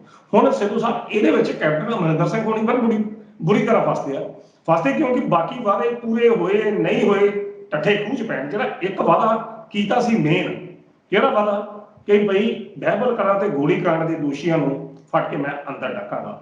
ਕੁਝ ਇੰਟਰਵਿਊ 'ਚ ਸ਼ੇਰੀਆਂ ਬਾਦਲ ਦਾ ਨਾਮ ਹੈ ਤੇ ਹੁਣ ਉਹ ਕਹਿ ਰਹੇ ਕਿ ਅਸੀਂ ਜਟਾਸ਼ਾਹੀ ਕਰ ਨਹੀਂ ਸਕਦੇ। ਦੂਜੀ SIT ਉਹਨਾਂ ਨੇ ਬਣਾ ਦਿੱਤੀ ਹੈ। ਸਭ ਤੋਂ ਪਹਿਲਾਂ ਤਾਂ ਹੁਣ ਇਸ ਵਾਅਦੇ ਜਿਹੜੇ 80 ਦੇ ਵਿੱਚੋਂ 60 ਵਿਧਾਇਕ ਜਿਹੜੇ ਨੇ ਜਦੋਂ ਕੈਪਟਨ ਅਮਰਿੰਦਰ ਸਿੰਘ ਦੇ ਖਿਲਾਫ ਪੁੱਤੇ, ਤਾਂ ਸਭ ਨੇ ਇਹੋ ਗੱਲ ਜ਼ੋਰ ਦਿੱਤੀ ਕਿ ਬਾਕੀ ਵਾਅਦੇ ਪੂਰੇ ਕਰਨੇ ਆ, ਨਹੀਂ ਕਰਦੇ ਨਾ ਕਰੋ। ਪਰ ਸਭ ਤੋਂ ਪਹਿਲਾਂ ਇੱਥੇ ਮੈਂ ਤੁਹਾਨੂੰ ਰੋਕਣ ਜਾਵਾਂ, ਇੱਕ ਗੱਲ ਮੈਂ ਕਾਮਨ ਦੇਖੀ ਹੈ।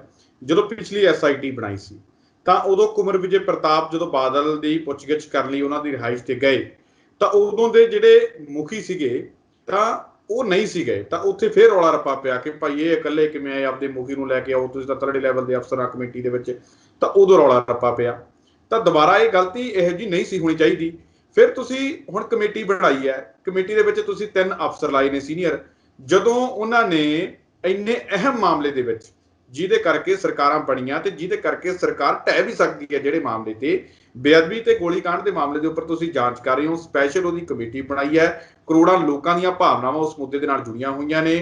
5 ਵਾਰੀਆਂ ਦੇ ਮੁੱਖ ਮੰਤਰੀ ਪ੍ਰਕਾਸ਼ ਸਿੰਘ ਬਾਦਲ ਦੀ ਤੁਸੀਂ ਪੁੱਛਗਿੱਛ ਕਰਨੀ ਹੈ ਤੇ ਐਨ ਵਕਤ ਦੇ ਉੱਪਰ ਤੁਸੀਂ ਤੁਹਾਡੀ 3 ਮੈਂਬਰੀ ਕਮੇਟੀ ਦਾ ਇੱਕ ਮੈਂਬਰ ਬਦਲ ਕੇ ਤੀਜਾ ਕੋਈ ਹੋਰ ਉਹਦੀ ਥਾਂ ਤੇ ਚਲੇ ਜਾਂਦਾ ਹੈ।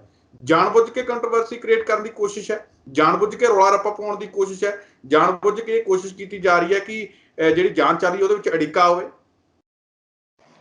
ਬਿਲਕੁਲ ਸਿੱਧੂ ਸਾਹਿਬ, ਚਲੋ ਇਹ ਇੱਕ ਵੱਖਰਾ ਸਵਾਲ ਆ। ਮੈਂ ਜਿਹੜੀ ਦੂਜੇ ਪਾਸੇ ਜਿੱਥੇ ਤੁਸੀਂ ਮੈਨੂੰ ਪ੍ਰਸ਼ਨ ਮੇਰਾ ਨਹੀਂ, ਸਵਾਲ ਮੈਂ ਇਸ ਕਰਕੇ ਕੜੀ ਇਸ ਨਾਲ ਜੋੜਨੇ ਆ ਕਿਉਂਕਿ ਇੱਕ ਪਾਸੇ ਨਵਜੋਤ ਸਿੰਘ ਸਿੱਧੂ ਆਪਣੇ ਬਹੁਤ ਸਾਰੇ MLA ਕਾਂਗਰਸ ਦੇ, ਬਹੁਤ ਸਾਰੇ ਮੰਤਰੀ, ਤੇ ਉਹ ਇਹ ਰੌਲਾ ਪਾ ਰਿਹਾ ਕਿ ਸਾਨੂੰ ਇਸ ਦੇ ਵਿੱਚ ਇਨਸਾਫ ਦਿਵਾਓ, ਪੰਜਾਬ ਦੇ ਲੋਕਾਂ ਨੂੰ ਇਨਸਾਫ ਦਿਵਾਓ। ਤੇ ਅੱਜ ਜਿਹੜਾ ਹੈਗਾ ਹਾਈ ਕਮਾਨ ਨੇ ਵੀ ਕਹਿੰਦੇ ਇਹ ਗੱਲ ਕਹੀ ਗਈ ਪਿਛਲੇ ਵਾਅਦੇ ਪੂਰੇ ਕਰੋ, ਤਾਂ ਦੂਜੇ ਪਾਸੇ ਇਹ ਗੱਲ ਕਹਿ ਰਿਹਾ ਕਿ ਅਸੀਂ ਤਾਂ ਕਮੇਟੀ ਬਣਾਤੀ, ਤੇ ਕਮੇਟੀ ਕੀ ਰੰਗ ਲਾ ਰਹੀ ਹੈ ਅੱਜ ਉਹ ਆਪਾਂ ਦੇਖ ਹੀ ਲਿਆ। ਮੈਂ ਤੁਹਾਡੇ ਨਾਲ ਇਹੋ ਲੱਗਾ ਨਾ ਗੱਲ ਕਰਨ ਕਿ ਉਹ ਵੀ ਤਾਂ ਜ਼ਿੰਮੇਵਾਰੀ ਅਮਰਿੰਦਰ ਸਿੰਘ ਦੀ ਬਣਦੀ ਜਿਹੜੀ SIT ਦੀ ਰਿਪੋਰਟ ਜਿਹੜੀ ਹਾਈ ਕੋਰਟ ਵੱਲੋਂ ਖਬਰ ਵਿਜੇ ਪ੍ਰਤਾਪ ਵਾਲੀ ਰੱਦ ਕੀਤੀ ਗਈ ਸੀ, ਔਰ ਕਾਂਗਰਸ ਹਾਈ ਕਮਾਨ ਵੱਲੋਂ ਹੁਣ ਇਹ ਕਹਿਣਾ ਕਿ ਆਪਣੇ ਵਾਅਦੇ ਪੂਰੇ ਕਰ, ਔਰ ਉਹਨਾਂ ਦੇ ਵਿੱਚੋਂ 60 ਵਿਧਾਇਕ ਪੰਜਾਬ ਦੇ ਇਹ ਕਹਿਣ ਕਿ ਸਭ ਤੋਂ ਜ਼ਿਆਦਾ ਬੇਅਦਬੀ ਵਾਲਾ ਮੁੱਦਾ ਔਰ ਬਾਈਬਲ ਕਾਲ ਗੋਲੀਕਾਂਡ ਵਾਲਾ ਮੁੱਦਾ ਸਭ ਤੋਂ ਪਹਿਲਾਂ ਹੱਲ ਕਰੋ। ਕਹਿਣ ਦਾ ਅਰਥ ਹੈ ਕਿ ਇਹ ਚੀਜ਼ਾਂ ਕੈਪਟਨ ਅਮਰਿੰਦਰ ਦੇ ਵਾਸਤੇ ਗਲੇ ਦੀ ਹੱਡੀ ਬਣ ਗਈਆਂ ਨੇ ਕਿ ਜਿਨ੍ਹਾਂ ਨੂੰ ਫੇਸ ਕਰਨਾ ਬਹੁਤ ਉਹਨਾਂ ਵਾਸਤੇ ਔਖਾ। ਕਿ ਇੱਕ ਪਾਸੇ ਜਿਸ ਤਰੀਕੇ ਦੇ ਹਵਾਲੇ ਨਾਲ ਤੁਸੀਂ ਇਹ ਸਥਿਤੀ ਬਿਆਨ ਕੀਤੀ ਆ ਕਿ ਐਨ ਮੌਕੇ ਤੇ ਤੀਜਾ ਜਿਹੜਾ SIT ਦਾ ਮੁਖੀ ਜਿਹੜਾ ਇੱਕ ਮੈਂਬਰ ਬਦਲ ਦਿੱਤਾ ਗਿਆ, ਇਸ ਦਾ ਮਤਲਬ ਇੱਕ ਹੋਰ ਕਬਰ ਵਿਜੇ ਪ੍ਰਤਾਪ ਬਣਾਉਣ ਦੀ ਤਿਆਰੀ ਹੋ ਰਹੀ। ਇਸ ਦਾ ਅਰਥ ਇਹ ਹੈ ਕਿ ਕਿਸੇ ਤਰੀਕੇ ਨਾਲ ਇਹ ਮਸਲਾ ਜਿਹੜਾ ਹੈ ਉਲਝਾਇਆ ਜਾਵੇ, ਠੰਡੇ ਬਸਤੇ 'ਚ ਪਾਇਆ ਜਾਵੇ। ਕਹਿਣ ਦਾ ਅਰਥ ਇਹ ਆ ਕਿਉਂਕਿ ਆਪਣਾ ਫੋਕਸ ਜਿਹੜਾ ਪ੍ਰਾਈਮ ਮੁੱਦਾ ਉਹ ਪਹਿਲੇ ਪ੍ਰਸ਼ਨ ਹੈ ਕਿ ਦਿੱਲੀ ਦੀ ਗੱਲ ਜਿਹੜੀ ਆ ਇਹ ਨਾਲ ਜੁੜਦੀਆਂ ਪਈਆਂ। ਮੇਰਾ ਦੱਸਣ ਦਾ ਕੇਵਲ ਇਹ ਭਾਵ ਸੀ ਕਿ SIT ਵੱਲੋਂ ਜੋ ਕੁਝ ਵਾਪਰਿਆ ਜਾਂ ਕੈਪਟਨ ਅਮਰਿੰਦਰ ਸਿੰਘ ਨੂੰ ਜੋ ਕਿਹਾ ਗਿਆ ਉਹਦੇ ਵਾਸਤੇ ਸਭ ਤੋਂ ਵੱਡਾ ਮੁੱਦਾ ਇਹ ਆ ਕਿ ਬੇਅਦਬੀ ਦੇ ਦੋਸ਼ੀਆਂ ਨੂੰ ਫੜ ਕੇ ਅੰਦਰ ਕੀਤਾ ਜਾਵੇ ਜੋ ਵੀ ਹੈਗਾ। ਇਹਦੇ ਸੰਬੰਧੀ ਤੁਸੀਂ ਯਾਦ ਹੋਵੇਗਾ ਕਿ ਰਾਤੀ ਵੀ ਨਵਜੋਤ ਸਿੱਧੂ ਨੇ ਇਸੇ ਗੱਲ ਤੇ ਪੁਆਇੰਟ ਕੀਤਾ। ਬਾਕੀ ਠੀਕ ਹੈ ਯਾਰ, ਕਹਿੰਦਾ ਇਸ ਗੱਲ ਤੇ ਗੱਲ ਕਰੀਏ, ਤੁਸੀਂ ਇਸ ਗੱਲ ਤੇ ਵੀ ਗੱਲ ਕਰਨ ਨੂੰ ਤਿਆਰ ਨਹੀਂ ਜੇ। ਕਹਿਣ ਦਾ ਅਰਥ ਹੈ ਕਿ ਹੁਣ ਕੈਪਟਨ ਅਮਰਿੰਦਰ ਸਿੰਘ ਹੁਣੀ ਕਾਂਗਰਸ ਹਾਈ ਕਮਾਨ ਵੱਲੋਂ ਧੱਕਾ ਮਾਰਨ ਦੀ ਜਿਹੜੀ ਪੋਜੀਸ਼ਨ ਸੀਗੀ ਆਹ ਪਿਆ ਜੀ, ਨਹੀਂ ਤੇ ਇਦਾਂ ਕਰ ਲਓ, ਹੁਣ ਉਸ ਪੋਜੀਸ਼ਨ 'ਚ ਨਹੀਂ। ਕਾਂਗਰਸ ਹਾਈ ਕਮਾਨ ਇਸ ਵੇਲੇ ਪੂਰੇ ਐਕਸ਼ਨ ਮੂਡ 'ਚ ਲੱਗ ਰਹੀ ਹੈ, ਜਿਹੜੀ ਪੂਰਨ ਤੌਰ ਤੇ ਹਰ ਤਰੀਕੇ ਦਾ ਕੈਪਟਨ ਅਮਰਿੰਦਰ ਸਿੰਘ ਹੋਣਾ ਦਾ ਜਿਹੜਾ ਜਵਾਬ ਆ। ਸਵੇਰੇ ਪ੍ਰੋਗਰਾਮ ਦੇ ਵਿੱਚ ਗੱਲ ਕਹੀ ਸੀ ਕਿ ਨਵਜੋਤ ਸਿੰਘ ਸਿੱਧੂ ਦੀ ਤਾਜਪੋਸ਼ੀ ਦੀ ਤਿਆਰੀ ਹੋ ਰਹੀ ਹੈ, ਤੇ ਉਹ ਜਿਸ ਤਰੀਕੇ ਦੇ ਨਾਲ ਜੇ ਵਾਕਈ ਨਵਜੋਤ ਸਿੰਘ ਸਿੱਧੂ ਦੀ ਪ੍ਰਧਾਨਗੀ ਤੇ ਅਸਤੀਫਾ ਦੇਣ ਦੀ ਉਹਨਾਂ ਨੇ ਗੱਲ ਕਹੀ ਹੈ, ਤਾਂ ਫਿਰ ਜਿਹੜੀ ਆਪਾਂ ਸਵੇਰੇ ਗੱਲ ਕਰ ਰਹੇ ਸੀ ਉਹ ਵਾਕਈ ਸਹੀ ਨਿਕਲੀ ਕਿ ਵਾਕਈ ਹੀ ਜਿਹੜੀ ਨਵਜੋਤ ਸਿੰਘ ਸਿੱਧੂ ਦੀ ਤਾਜਪੋਸ਼ੀ ਦੀ ਤਿਆਰੀ ਹੈ। ਬਿਲਕੁਲ ਜੋ ਸਥਿਤੀਆਂ ਜਾਂ ਜੋ ਸੰਦਰਭ ਸਾਨੂੰ ਸਾਹਮਣੇ ਦਿਖਾਈ ਦੇ ਰਹੇ ਨੇ ਉਹਦੇ ਅਨੁਸਾਰ ਸਥਿਤੀਆਂ ਉਸ ਪਾਸ ਵੱਲ ਹੀ ਇਸ਼ਾਰਾ ਕਰਦੀਆਂ ਨੇ ਕਿ ਸਭ ਕੁਝ ਇੱਕ ਗਿਣੀ ਮਿੱਥੀ ਯੋਜਨਾ ਦੇ ਤਹਿਤ ਜਿਹੜਾ ਹੋ ਰਿਹਾ। ਕੈਪਟਨ ਅਮਰਿੰਦਰ ਸਿੰਘ ਉਹਨਾਂ ਨੂੰ ਦਿੱਲੀ ਤਲਬ ਕਰਨਾ, ਉਹਨਾਂ ਨੂੰ ਕਾਂਗਰਸ ਹਾਈ ਕਮਾਨ ਵੱਲੋਂ ਇਹ ਗੱਲ ਕਹੀ ਜਾਣ ਕਿ ਆਪਣੇ ਵਾਅਦੇ ਪੂਰੇ ਕਰੋ, ਜਾਂ ਉੱਥੇ ਪ੍ਰਪੋਜ਼ਲ ਜਦੋਂ ਰੱਖੀ ਗਈ ਕੈਪਟਨ ਅਮਰਿੰਦਰ ਸਿੰਘ ਉਹਨਾਂ ਨੇ ਕੀ ਕਿਹਾ, ਇਹ ਸਾਰਾ ਕੁਝ ਇੱਕ ਗਿਣੀ ਮਿੱਥੀ ਯੋਜਨਾ ਦੇ ਤਹਿਤ ਹੋ ਰਿਹਾ। ਔਰ ਅਸੀਂ ਇਹ ਕਹਿ ਸਕਦੇ ਹਾਂ ਕਿ ਇਹ ਨਵਜੋਤ ਸਿੰਘ ਸਿੱਧੂ ਦਾ ਰਸਤਾ ਜਿਹੜਾ ਹੈ ਉਸ ਨੂੰ ਪੱਧਰਾ ਕੀਤਾ ਜਾ ਰਿਹਾ। ਤਾਜਪੋਸ਼ੀ ਅਸੀਂ ਕਹਿ ਸਕਦੇ ਕਿ ਤਾਜਪੋਸ਼ੀ ਹੋ ਸਕਦੀ ਹੈ, ਪਰ ਮੈਂ ਆਪਣੇ ਸ਼ਬਦਾਂ 'ਚ ਇਹ ਕਹਾਂ ਕਿ ਤਾਜਪੋਸ਼ੀ ਨੂੰ ਜਿਹੜਾ ਰਸਤਾ ਜਾਂਦਾ ਉਹ ਨਵਜੋਤ ਸਿੱਧੂ ਵਾਸਤੇ ਪੱਧਰਾ ਕੀਤਾ ਜਾ ਰਿਹਾ ਕਿ ਤਾਂ ਜੋ ਕੋਈ ਅੜਚਨ ਨਾ ਰਹੇ, ਕੋਈ ਮੁੱਦਾ ਜਿਹੜਾ ਨਾ ਰਹੇ। ਦੂਜੇ ਪਾਸੇ ਇੱਕ ਹੋਰ ਗੱਲ ਜਿਹੜੀ ਉੜਦੀ ਨਜ਼ਰ ਆਈ ਹੈ, ਪਤਾ ਨਹੀਂ ਇਹ ਵੀ ਸੂਤਰਾਂ ਦੇ ਹਵਾਲੇ ਨਾਲ ਜਿਸ ਤਰੀਕੇ ਨਾਲ ਤੁਸੀਂ ਇੱਕ ਦਿਨ ਪਹਿਲਾਂ ਗੱਲ ਕੀਤੀ, ਮੈਨੂੰ ਯਾਦ ਆ ਕਿ ਇਹ ਕਿਤੇ ਦੋਵਾਂ ਦੀ ਲੜਾਈ 'ਚ ਕੋਈ ਤੀਜਾ ਬੰਦਾ ਫਾਇਦਾ ਨਾ ਲੈ ਜੇ। ਇਹ ਵੀ ਗੱਲ ਪਤਾ ਲੱਗੀ ਹੈ ਕਿ ਕੈਪਟਨ ਅਮਰਿੰਦਰ ਸਿੰਘ ਜਿਹੜੀ ਪ੍ਰਤਾਪ ਬਾਜਵਾ ਨਾਲ ਉਹਨਾਂ ਦੀ ਮੀਟਿੰਗ ਹੋਈ ਹੈ, ਪ੍ਰਤਾਪ ਬਾਜਵਾ ਨਾਲ ਜੋ ਨਵਜੋਤ ਸਿੰਘ ਸਿੱਧੂ ਪ੍ਰਧਾਨ ਨਾ ਬਣਨ, ਨਵਜੋਤ ਸਿੰਘ ਸਿੱਧੂ ਪ੍ਰਧਾਨ ਨਾ ਬਣਨ, ਉਹਨਾਂ ਦੀ ਜਗ੍ਹਾ ਤੇ ਜਿਹੜਾ ਮਰਜ਼ੀ ਬਣ ਜੇ। ਪਰ ਇੱਕ ਗੱਲ ਸੋਚਣ ਵਾਲੀ ਲੋਕਾਂ ਲਈ ਵੀ ਹੈ ਤੇ ਸਾਰਿਆਂ ਨੂੰ ਜਾਣਨੀ ਜ਼ਰੂਰੀ ਹੈ ਕਿ ਭਾਈ ਇੱਕ ਪਾਸੇ ਨਵਜੋਤ ਸਿੰਘ ਸਿੱਧੂ ਨੇ ਜਿਵੇਂ ਆਪਣੀ ਇੰਟਰਵਿਊ ਦੇ ਵਿੱਚ ਇਹ ਗੱਲ ਕਹੀ ਕਿ ਭਾਈ ਮੈਂ ਕੋਈ ਵੀ ਅਹੁਦਾ ਲੈਣ ਨੂੰ ਤਿਆਰ ਨਹੀਂ, ਮੈਨੂੰ ਚਾਹੇ ਕੋਈ ਅਹੁਦਾ ਨਾ ਮਿਲੇ, ਕੈਪਟਨ ਅਮਰਿੰਦਰ ਸਿੰਘ ਲਈ ਮੈਂ ਮਗਰ ਵੀ ਚੱਲਣ ਨੂੰ ਤਿਆਰ ਹਾਂ, ਪਰ ਕੈਪਟਨ ਅਮਰਿੰਦਰ ਸਿੰਘ ਬਸ ਇਹ ਕੰਮ ਕਰ ਦੇਣ ਕਿ ਜਿਹੜੇ ਲੋਕਾਂ ਦੇ ਨਾਲ ਉਹਨਾਂ ਨੇ ਵਾਅਦੇ ਕੀਤੇ ਸੀ ਉਹ ਵਾਅਦੇ ਪੁਗਾ ਦੇਣ ਤੇ ਮੈਂ ਉਹਨਾਂ ਦੇ ਮਗਰ ਲੱਗਣ ਨੂੰ ਤਿਆਰ ਹਾਂ। ਇੱਕ ਬੰਦਾ ਤਾਂ ਇੱਥੋਂ ਤੱਕ ਮਗਰ ਲੱਗਣ ਨੂੰ ਤਿਆਰ ਹੈ, ਇੱਥੋਂ ਤੱਕ ਆਪਣਾ ਸਟੈਂਡ ਛੱਡ ਕੇ, ਮਤਲਬ ਸਟੈਂਡ ਤਾਂ ਇਹੀ ਹੈ ਨਾ ਵੀ ਲੋਕਾਂ ਦੇ ਵਾਅਦੇ ਪੂਰੇ ਕਰੋ, ਤੇ ਉਹ ਬੰਦਾ ਸਭ ਕੁਝ ਤਿਆਗ ਕੇ ਮਗਰ ਲੱਗਣ ਨੂੰ ਤਿਆਰ ਹੈ, ਇਹਨਾਂ ਹਲੀਮੀ ਦੇ ਨਾਲ ਕਹਿ ਰਿਹਾ ਹੈ। ਤੇ ਦੂਜੇ ਪਾਸੇ ਕੈਪਟਨ ਅਮਰਿੰਦਰ ਸਿੰਘ ਦਾ ਐਵੇਂ ਨਜਾਇਜ਼ ਸਟੈਂਡ ਲੈ ਕੇ ਬੈਠੇ ਨੇ ਕਿ ਨਵਜੋਤ ਸਿੰਘ ਸਿੱਧੂ ਨੂੰ ਪ੍ਰਧਾਨਗੀ ਜੀ ਮਿਲਣੀ ਚਾਹੀਦੀ, ਹੋਰ ਜਿਹਨੂੰ ਮਰਜ਼ੀ ਦੇ ਦਿਓ। ਦੇਖੋ ਸਿੱਧੂ ਤੁਸੀਂ ਆਹ ਗੱਲ ਥੋੜਾ ਜਿਹਾ ਇਹ ਜੋ ਕੁਝ ਹੋ ਰਿਹਾ, ਜੇਕਰ ਇਹਨੂੰ ਤੁਸੀਂ ਧਿਆਨ ਨਾਲ ਵੇਖੋ ਤਾਂ 2 ਦਿਨ ਜਾਂ 3 ਦਿਨ ਤੁਸੀਂ ਮੇਰੀ ਗੱਲ ਧਿਆਨ ਨਾਲ ਸੁਣੋ, ਕੱਟਿਓ ਨਾ, ਕਿਉਂਕਿ ਕਈ ਵਾਰੀ ਮੇਰੇ ਉਹ ਦਿਮਾਗ 'ਚੋਂ ਨਾ ਸਲਿੱਪ ਕਰ ਜਾਂਦੀ, ਕਿਉਂਕਿ ਗੱਲ ਬੜੀ ਵਿਸਥਾਰ ਨਾਲ ਤੁਸੀਂ ਬੜੀ ਵਧੀਆ ਕੀਤੀ ਕਿ ਨਵਜੋਤ ਸਿੱਧੂ ਕਹਿ ਰਹੇ ਨੇ ਕਿ ਜਿਹੜੇ ਲੋਕ ਮੁੱਦੇ ਜਿਹੜੇ ਨੇ ਉਹ ਮੁੱਦਿਆਂ ਨੂੰ ਹੱਲ ਕਰ, ਮੈਂ ਤੇਰੇ ਪਿੱਛੇ ਚੱਲਣ ਨੂੰ ਤਿਆਰ ਹਾਂ। ਨੰਬਰ 1। ਨੰਬਰ 2, ਬੜਾ ਚਰਚਾ ਸੀ ਕਿ ਨਵਜੋਤ ਸਿੱਧੂ 2 ਮਹੀਨੇ ਬਾਅਦ ਜਾਂ 15 ਦਿਨਾਂ ਬਾਅਦ ਮੀਡੀਆ ਦੇ ਸਾਹਮਣੇ ਕਿਉਂ ਆਏ, ਕਿਸ ਤਰ੍ਹਾਂ ਆਏ। ਨੰਬਰ 2। ਨੰਬਰ 3, ਹਾਈ ਕਮਾਨ ਨੇ ਅੱਜ ਕੈਪਟਨ ਅਮਰਿੰਦਰ ਸਿੰਘ ਉਹਨਾਂ ਨੂੰ ਕਿਹਾ ਵੀ ਕਾਕਾ ਕਿ ਜਿਹੜੇ ਵਾਅਦੇ ਕੀਤੇ ਨੇ ਉਹ ਪੂਰੇ ਕਰ। ਹੁਣ ਇਹਨਾਂ ਤਿੰਨਾਂ ਚੀਜ਼ਾਂ ਨੂੰ ਜੇਕਰ ਤੁਸੀਂ ਆਪਸ ਦੇ ਵਿੱਚ ਅੰਤਰ ਸੰਬੰਧ ਕਰਕੇ ਵੇਖੋ ਤਾਂ ਗੱਲ ਕੀ ਨਿਕਲਦੀ, ਗੱਲ ਇਕਸਾਰ ਨਿਕਲਦੀ ਹੈ। ਜੋ ਨਵਜੋਤ ਸਿੱਧੂ ਨੇ ਕੱਲ ਮੀਡੀਆ ਦੇ ਵਿੱਚ ਆਣ ਕੇ ਕੈਪਟਨ ਅਮਰਿੰਦਰ ਸਿੰਘ ਹੁਣਾਂ ਨੂੰ ਯਾਦ ਕਰਾਇਆ ਔਰ ਆਪਣੀ ਭੂਮਿਕਾ ਵੱਲੋਂ ਦੱਸਿਆ, ਅਸਲ ਵਿੱਚ ਉਹ ਭੂਮਿਕਾ, ਉਹ ਵਾਅਦੇ ਜਾਂ ਉਹ ਬਿਆਨਬਾਜ਼ੀ, ਉਸ ਦੀ ਲਿਖਾਵਟ ਜਿਹੜੀ ਆਵਾਜ਼ ਸੀ ਉਹ ਹਾਈਕਮਾਨ ਦੀ ਹੀ ਲਿਖੀ ਸੀ। ਹਾਈਕਮਾਨ ਨੇ ਹੋਰ ਤਰੀਕੇ ਨਾਲ ਅੱਜ ਕਹਿਤਾ ਕਿ ਆਪਣੇ ਵਾਅਦੇ ਨੂੰ ਪੂਰੇ ਕਰ, ਠੀਕ ਆ। ਔਰ ਦੂਜੇ ਪਾਸੇ ਨਵਜੋਤ ਸਿੱਧੂ ਨੇ ਕੱਲ ਉਹੀ ਗੱਲ ਕੀਤੀ, ਹਾਈਕਮਾਨ ਦਾ ਉਸਨੂੰ ਸਲਾਹ ਮਿਲਿਆ, ਉਹਨੂੰ ਇਸ ਤਰੀਕੇ ਨਾਲ ਇੱਕ ਵਧੀਆ ਤਰੀਕੇ ਨਾਲ ਪੇਸ਼ ਕਰਕੇ ਕੈਪਟਨ ਅਮਰਿੰਦਰ ਸਿੰਘ ਉਹਨਾਂ ਨੂੰ ਕਿਹਾ ਕਿ ਠੀਕ ਆ, ਇਹ ਵਾਅਦੇ ਪੂਰੇ ਕਰੋ ਜਿਹੜੇ ਵਾਅਦੇ ਕਰਕੇ ਤੁਸੀਂ ਸਰਕਾਰ ਚ ਆਏ ਸੀ। ਕਹਿਣ ਦਾ ਅਰਥ ਇਹ ਸਾਰੀ ਗੱਲ ਦਾ ਸਾਫ਼ ਤੱਤ ਇਹ ਨਿਕਲਿਆ ਕਿ ਨਵਜੋਤ ਸਿੱਧੂ ਹੁਣਾਂ ਦਾ ਕੱਲ ਬੋਲਣਾ ਔਰ ਅੱਜ ਜੋ ਸੂਤਰਾਂ ਦੇ ਹਵਾਲੇ ਨਾਲ ਖਬਰ ਹੈ ਕਿ ਕੈਪਟਨ ਅਮਰਿੰਦਰ ਸਿੰਘ ਉਹਨਾਂ ਨੂੰ ਇਹ ਕਿਹਾ ਗਿਆ ਕਿ ਤੁਸੀਂ ਜੋ ਚੋਣਾਂ ਤੋਂ ਪਹਿਲਾਂ ਵਾਅਦੇ ਕੀਤੇ ਸਨ ਉਹ ਪੂਰੇ ਕਰੋ।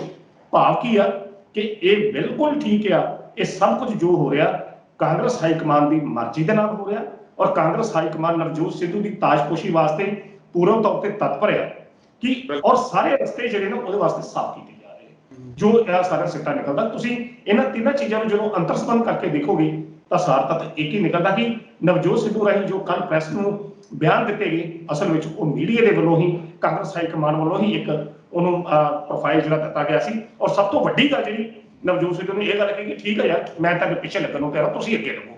ਤਾਂ ਇਸ ਤੋਂ ਮਤਲਬ ਫਿਰ ਬਾਤ ਦਾ ਕੋਈ ਵਿਸ਼ਾ ਰਹਿ ਨਹੀਂ ਜਾਂਦਾ। ਇਹਦੇ ਵਿੱਚ ਕੇਵਲ ਔਰ ਕੇਵਲ ਕੈਪਟਨ ਅਮਰਿੰਦਰ ਸਿੰਘ ਹੋਣਾ ਦੀ ਇੱਕ ਫੋਕੀ ਜਿਹੜੀ ਆ ਸਵੈ, ਜਿਹੜੀ ਆਪਣੇ ਸਵੈ ਨੂੰ ਸੱਟ ਨਾ ਪਹੁੰਚਾਉਣ ਦੀ ਗੱਲ ਹੈਗੀ। ਜਿਹੜੀ ਦੂਸਰੀ ਗੱਲ ਮੈਂ ਕਰ ਰਿਹਾ ਸਾਂ ਕਿ ਜਿਹਦੇ ਵਿੱਚ ਦੱਸਿਆ ਕਿ ਤੀਜੇ ਬੰਦੇ ਦਾ ਦਾਅ ਲੱਗ ਸਕਦਾ, ਉਹ ਸ਼ਾਇਦ ਪ੍ਰਤਾਪ ਸਿੰਘ ਬਾਜਵੇ ਦੇ ਨਾਂ ਤੇ ਸਹਿਮਤ ਹੋ ਸਕਦੇ ਆ ਕਿ ਠੀਕ ਹੈ ਜੀ ਪ੍ਰਧਾਨਗੀ ਇਹਨੂੰ ਦੇ ਦਿਓ, ਤਾਂ ਨਵਜੋਤ ਸਿੱਧੂ ਨੂੰ ਜਿਹੜੀ ਕੰਪੇਨ ਕਮੇਟੀ ਆ ਉਸ ਦਾ ਚੇਅਰਮੈਨ ਲਾ ਦਿਓ। ਇਹ ਇੱਕ ਵੱਖਰਾ ਫਾਰਮੂਲਾ, ਇਹ ਸਥਿਤੀਆਂ ਦੀਆਂ ਸੰਭਾਵਨਾਵਾਂ ਨੇ। ਪਰ ਜੋ ਅੱਜ ਦੀ ਸਥਿਤੀ ਦੇ ਵਿੱਚ ਸਾਹਮਣੇ ਤਸਵੀਰ ਆਈ ਹੈ, ਕੈਪਟਨ ਅਮਰਿੰਦਰ ਸਿੰਘ ਹੋਣਾ ਦੀ ਸਥਿਤੀ ਦਿੱਲੀ ਵਿੱਚ ਹੁਣ ਉਹੋ ਜਿਹੀ ਨਹੀਂ ਰਹੀ, ਦਿੱਲੀ ਦਰਬਾਰ 'ਚ ਉਹੋ ਜਿਹੀ ਨਹੀਂ ਰਹੀ। ਦਰਸ਼ਕਾਂ ਨੂੰ ਵੀ ਆਪਾਂ ਦੱਸ ਦਈਏ ਕਿ ਨਵਜੋਤ ਸਿੰਘ ਸਿੱਧੂ ਦੀ ਜਿੰਨਾ ਕੁ ਅਸੀਂ ਕੱਲ ਮਿਲ ਕੇ ਉਹਨਾਂ ਦੇ ਨਾਲ ਇੰਟਰਵਿਊ ਕੀਤੀ, ਜਿੰਨਾ ਕੁ ਅਸੀਂ ਉਹਨਾਂ ਨੂੰ ਜੱਜ ਕੀਤਾ, ਉਹ ਸਿਰਫ ਉਹੀ ਚੀਜ਼ ਕਰਨੀ ਚਾਹੁੰਦੇ ਆ ਤੇ ਉਹੀ ਚੀਜ਼ ਲੈਣੀ ਚਾਹੁੰਣਗੇ ਜੇ ਉਹਨਾਂ ਨੇ ਲੈਣੀ ਹੋਈ ਤਾਂ ਜਿਹਦੇ ਨਾਲ ਪੰਜਾਬ ਦੇ ਲੋਕਾਂ ਦਾ ਤੇ ਪੰਜਾਬ ਦਾ ਭਲਾ ਹੋ ਸਕੇ।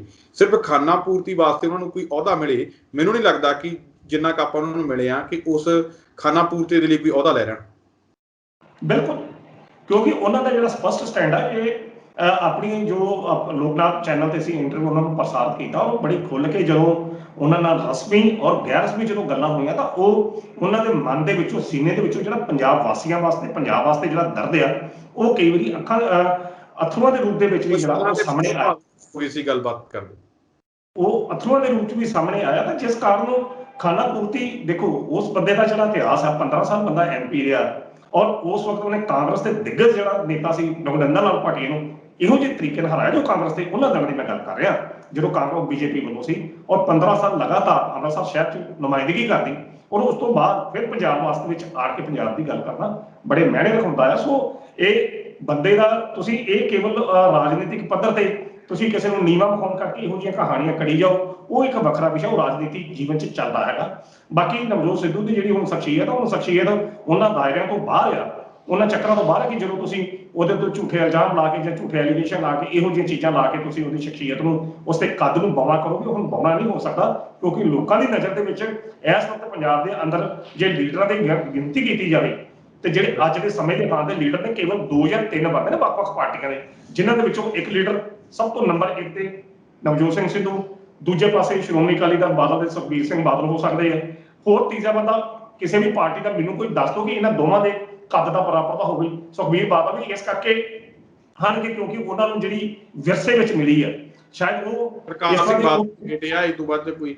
ਬਿਲਕੁਲ। ਤਾਂ ਆਪਾਂ ਜੇ ਕਹੂੰ ਲਾਸਟ ਦੇ ਵਿੱਚ ਪ੍ਰੋਗਰਾਮ ਦੇ ਅੰਤ ਦੇ ਵਿੱਚ ਦੱਸਣਾ ਹੋਵੇ ਤਾਂ ਕੀ ਮੀਟਿੰਗ ਦਾ ਸਾਰ ਨਿਕਲਿਆ, ਕਿਉਂਕਿ ਸੌਖੇ ਸ਼ਬਦਾਂ ਦੇ ਵਿੱਚ ਸਮਝਾ ਦੀ, ਕਿਉਂਕਿ ਆਪਣੀ ਕਾਫੀ ਲੰਬੀ ਚੌੜੀ ਗੱਲਬਾਤ ਹੋ ਗਈ, ਕਿਤੇ ਇੱਧਰ ਉੱਧਰ ਵੀ ਆਪਾਂ ਹਿੱਲ ਗਏ ਆਪਣੀ ਲਕੀਰ ਤੋਂ। ਤਾਂ ਕੀ ਲੱਗਦਾ ਕਿ ਹੁਣ ਲਾਸਟ ਦੇ ਵਿੱਚ ਕੀ ਨਵਜੋਤ ਸਿੰਘ ਸਿੱਧੂ ਨੂੰ ਜਿਸ ਵਾਲੇ ਪਾਸੇ ਹਾਈ ਕਮਾਨ ਲਿਜਾਣਾ ਚਾਹੁੰਦੀ ਆ ਉਸ ਵਾਲੇ ਪਾਸੇ ਲਿਜਾ ਪਾਊਗੀ, ਉਸ ਵਾਲੇ ਪਾਸੇ ਸਿਰੇ ਨਵਜੋਤ ਸਿੰਘ ਸਿੱਧੂ ਨੂੰ ਲਾ ਪਾਊਗੀ? ਤਪੱਸਿਆ ਜਿਹੜੀ ਨਵਜੋਤ ਸਿੰਘ ਸਿੱਧੂ ਦੀ 1.5-2 ਸਾਲ ਵਿਚਾਰੇ ਘਰੇ ਬੈਠੇ ਰਹੇ, ਜਾਂ ਫਿਰ ਕੈਪਟਨ ਅਮਰਿੰਦਰ ਸਿੰਘ ਦੇ ਜਿਹੜੇ ਧੱਕਿਆਂ ਦਾ ਸ਼ਿਕਾਰ ਹੋਏ, ਕੀ ਲੱਗਦਾ ਕਿ ਪਾਰ ਲਾ ਪਾਉਣਗੇ ਹਾਈਕਮਾਨ ਨੂੰ? ਆਪ ਦੇਖੋ, ਇਸ ਵੇਲੇ ਜਿਸ ਤਰੀਕੇ ਨਾਲ ਕਾਂਗਰਸ ਹਾਈਕਮਾਨ ਦਾ ਰੁਖ ਆ, ਕਾਂਗਰਸ ਹਾਈਕਮਾਨ ਇਸ ਵੇਲੇ ਕੈਪਟਨ ਅਮਰਿੰਦਰ ਸਿੰਘ ਦੇ ਪ੍ਰਤੀ ਸਖਤ ਲੱਗ ਰਹੀ ਹੈ, ਜੋ ਸੂਤਰਾਂ ਤੋਂ ਜਾਣਕਾਰੀ ਮਿਲਦੀ ਹੈ। ਔਰ ਕੈਪਟਨ ਨੂੰ ਜਿਸ ਤਰੀਕੇ ਨਾਲ ਉਹਨਾਂ ਨੇ ਤਲਬ ਕਰਕੇ ਸਥਿਤੀਆਂ ਦੱਸੀਆਂ, ਤਾਂ ਉਹਦੇ ਵਿੱਚ ਇਸ ਤਰ੍ਹਾਂ ਲੱਗਦਾ ਹੈ ਕਿ ਆਉਣ ਵਾਲੇ ਦਿਨਾਂ 'ਚ ਨਵਜੋਤ ਸਿੱਧੂ ਹੋਣਾ ਨੂੰ ਦਾ ਜਿਹੜਾ ਰਾਹ ਹੈ, ਜਿਸ ਰਾਹ ਨੂੰ ਲੈ ਕੇ ਉਹ ਚੱਲਦੇ ਨੇ, ਉਹ ਠੀਕ ਉਹਨਾਂ ਨੂੰ ਮੰਜ਼ਿਲ ਜਿਹੜੀ ਉਹ ਪ੍ਰਾਪਤੀ ਹੋਵੇਗੀ। ਬਾਕੀ ਮੈਂ ਇੱਕ ਗੱਲ ਸਿੱਧੂ ਸਾਹਿਬ ਹੋਰ ਕਹਦਾ, ਜਿਸ ਤਰੀਕੇ ਨਾਲ ਤੁਸੀਂ ਗੱਲ ਕੀਤੀ ਕਿ ਨਵਜੋਤ ਸਿੱਧੂ ਨੂੰ ਇਹਨਾਂ ਨੇ ਧੱਕਿਆ, ਧੱਕਣ ਦਿਖਾਉਣ ਵਾਲੀਆਂ ਜਿਹੜੀਆਂ ਗੱਲਾਂ ਨਾ, ਉਸ ਪਰਸਨੈਲਿਟੀ ਵਾਸਤੇ, ਉਸ ਸ਼ਖਸੀਅਤ ਵਾਸਤੇ ਮੈਂ ਨਹੀਂ ਸਮਝਦਾ ਕਿ ਕੈਪਟਨ ਅਮਰਿੰਦਰ ਸਿੰਘ ਇੰਨੀ ਸਮਰੱਥਾ ਦੇ ਮਾਲਕ ਨੇ। ਜੇਕਰ ਇੰਨੀ ਸਮਰੱਥਾ ਦੇ ਮਾਲਕ ਹੁੰਦੇ ਨਾ, ਤਾਂ ਅੱਜ ਦੇ ਜਿਹੜੇ ਹਾਲਾਤ ਬਣੇ ਨੇ ਕਿ ਦਿੱਲੀ ਦਰਬਾਰ ਵਿੱਚ ਉਹਨਾਂ ਨੂੰ ਪਹੁੰਚਣਾ ਪੈ ਰਿਹਾ, 2 ਮਹੀਨੇ ਪਹਿਲਾਂ ਹੀ ਉਹਦੇ ਨਵਜੋਤ ਨੂੰ ਬਾਹਰ ਦਾ ਰਸਤਾ ਵਿਖਾ ਰਹੀ। ਸੋ ਅਜਿਹੀਆਂ ਸਥਿਤੀਆਂ ਨਹੀਂ ਆ। ਜੇਕਰ ਨਵਜੋਤ ਸਿੱਧੂ ਇਸ ਵੇਲੇ ਰੁਕਿਆ ਤਾਂ ਕੇਵਲ ਔਰ ਕੇਵਲ, ਜਿਸ ਤਰ੍ਹਾਂ ਬੰਦਾ ਕਹਿੰਦਾ ਨਾ ਕਿ ਤਮਾਸ਼ਾ ਵੇਖਣਾ, ਉਹ ਤਮਾਸ਼ਾ ਵੇਖ ਰਿਹਾ। ਜੋ ਸਥਿਤੀਆਂ ਦਾ ਚੱਲਣ ਜਿਹੜਾ ਸਾਹਮਣੇ ਆਇਆ, ਕਾਂਗਰਸ ਹਾਈਕਮਾਨ ਜੋ ਕੁਝ ਅੱਜ ਦੀ ਸਥਿਤੀ ਦੇ ਸੰਦਰਭ 'ਚ ਵੇਖੀ, ਪੂਰਨ ਤੌਰ ਤੇ ਨਵਜੋਤ ਸਿੱਧੂ ਦੀ ਪਿੱਠ ਤੇ ਖਲੋਤੀ ਨਜ਼ਰ ਆਉਂਦੀ ਹੈ। ਹੋ ਸਕਦਾ ਕਿ 1-2 ਦਿਨਾਂ ਦੇ ਵਿੱਚ ਜਿਹੜਾ ਪੂਰਾ ਤਸਵੀਰ ਜਿਹੜੀ ਆ ਉਹ ਸਾਫ਼ ਸਪਸ਼ਟ ਹੋ ਜਾਵੇ। ਜੀ ਸਿੱਧੂ ਸਾਹਿਬ, ਤੇ ਕੈਪਟਨ ਜਿੱਦ ਛੱਡ ਸਕਦੇ ਆਪਣੀ? ਸੌਰੀ, ਕੈਪਟਨ ਅਮਰਿੰਦਰ ਸਿੰਘ ਆਪਣੀ ਜਿੱਦ ਛੱਡ ਸਕਦੇ ਆ, ਜਿਹੜੀ ਉਹ ਗੱਲ ਕਹਿੰਦੇ ਕਿ ਜੇ ਪ੍ਰਧਾਨਗੀ ਦਿਨੋਂ ਤਾਂ ਮੈਂ ਅਸਤੀਫਾ ਦਊਂਗਾ? ਜਿਹੜੇ ਹਾਲਾਤ ਨੇ ਉਹ ਛੱਡਣੀ ਪੈਣੀ ਹੈ। ਜਿਸ ਤਰੀਕੇ ਨਾਲ ਕਾਂਗਰਸ ਹਾਈਕਮਾਨ ਸਖਤ ਹੋ ਰਹੀ ਹੈ, ਜਿੱਦ ਛੱਡਣੀ ਪੈਣੀ। ਜੀ ਜੀ ਜੀ, ਜਿੱਦ ਛੱਡਣੀ ਪੈ ਸਕਦੀ ਹੈ, ਸੰਭਾਵਨਾ ਹੈਗੀ ਹੈ। ਛੱਡਣੀ ਪੈਣੀ ਹੈ ਜਾਂ ਜਿੱਦ ਛੱਡਣੀ ਪੈਣੀ ਹੈ ਕੈਪਟਨ ਅਮਰਿੰਦਰ ਸਿੰਘ ਨੂੰ? ਜਿੱਦ ਛੱਡਣੀ ਪੈਣੀ। ਕੁਰਸੀ ਬੜੀ ਪਿਆਰੀ ਹੁੰਦੀ, ਕੁਰਸੀ ਨਹੀਂ ਛੱਡੀ ਜਾ ਸਕਦੀ। ਜਿੱਦ ਛੱਡ ਦੇਣਗੇ ਕੋਈ ਗੱਲ ਨਹੀਂ। ਸਮਝੌਤੇ ਜਿਹੜੇ ਵੱਡੇ ਮਾਹਿਰ ਹੁੰਦੇ ਨੇ, ਦਿੱਲੀ ਦੀਆਂ ਕੰਧਾਂ ਜਾਂ ਦਿੱਲੀ ਦੇ ਜਿਹੜੇ ਟੇਬਲ ਜਾਂ ਦਿੱਲੀ ਦੇ ਜਿਹੜੇ ਕਮਰੇ ਨੇ, ਉਹ ਕੁਝ ਮੀਟਿੰਗਾਂ ਕੁਝ ਹੋਰ ਹੁੰਦੀਆਂ ਨੇ, ਚੰਡੀਗੜ੍ਹ ਦੀਆਂ ਹੋਰ, ਪਟਿਆਲੇ ਦੀਆਂ ਹੋਰ, ਅੰਮ੍ਰਿਤਸਰ ਦੀਆਂ ਹੋਰ। ਆਪੋ ਹਵਾ ਬਦਲਦੀ ਹੈ ਤਾਂ ਮੀਟਿੰਗਾਂ ਤੇ ਗੱਲਾਂ ਬਦਲ ਜਾਂਦੀ ਹੈ। ਵੇਖੋ ਕੁਰਸੀ, ਇੱਕ ਮਿੰਟ, ਜਿਹਨਾਂ ਬੰਦਿਆਂ ਨੂੰ ਕੁਰਸੀਆਂ ਦਾ ਚਾਹ ਹੋਵੇ ਨਾ, ਜਿੱਦਾਂ ਨੇ ਹਰੇ ਪੈਨ ਨਾਲ ਸਾਈਨ ਜਾਂ ਲਾਲ ਪੈਨ ਨਾਲ ਲਾਲ ਫੀਤਾ ਸ਼ਾਹੀ ਸਵੇਰ ਤੋਂ ਲੈ ਕੇ ਸ਼ਾਮ ਤੱਕ ਹੋਵੇ, ਤਾਂ ਕੋਈ ਗੱਲ ਨਹੀਂ, 4 ਮਹੀਨੇ ਆਪਾਂ ਹੋਰ ਬਰਦਾਸ਼ਤ ਕਰ ਲੈਂਦੇ। ਜਿੱਦ ਛੱਡ ਦੇਣਗੇ, ਕੁਰਸੀ ਨਹੀਂ ਛੱਡਣਗੇ। ਜੇ ਜਿਸ ਤਰ੍ਹਾਂ ਮੈਂ ਅੱਗੇ ਵਿਧਾਇਕਾਂ ਦੀ ਗੱਲ ਕੀਤੀ, ਕਹਿੰਦਾ ਰਾਹੁਲ ਗਾਂਧੀ ਦੀ ਹਾਲਤ ਇਹੀ ਹੋਈ ਹੈ ਨਾ, ਅਸੀਂ ਉਹਨਾਂ ਦੇ ਆਪਣਾ ਜਲਦੀ ਕਰ ਘਰ ਨੂੰ ਜਾ।